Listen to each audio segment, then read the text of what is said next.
ఎక్కడ నీళ్ళు లేకుండా చేసిండు. మేనేజ్మెంట్ లేదు, వాటర్ మేనేజ్మెంట్ కూడా సరిగ్గా చేయట్లేదు.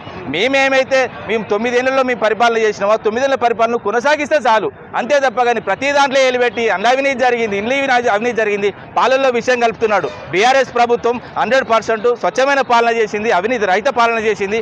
ఏదైనా అకౌంట్లో వేశాం, కళ్యాణ లక్ష్మి అకౌంట్లో వేశాం, రైతు బంధు అకౌంట్లో వేశాం, రైతు బీమా అకౌంట్లో వేశాం, మేము ఎవరి అకౌంట్లలో వేయలేదు. ఇప్పుడు కూడా కరెంటు విషయంలో కూడా చెప్తా, ఏదైతే ఛత్తీస్గఢ్కి సంబంధించి వీళ్ళు ఏదో అన్యాయం జరిగిపోయింది, అక్రమాలు జరిగిపోయినాయి అంటారు.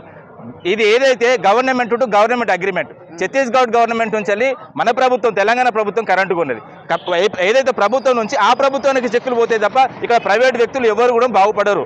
ఎందుకంటే ఇప్పుడు వీళ్ళు కూడా అమెరికాకు పోయిన తర్వాత వీళ్ళు వచ్చిన తర్వాత ఆఖరికి కేఏ పాలాంటి అయినా కూడా మీరు పోయి చేసింది లేదు, దద్దమ్మలు కనీసం ఒక 2-3 కంపెనీలు కూడా మీరు తీసుకురాలేదు.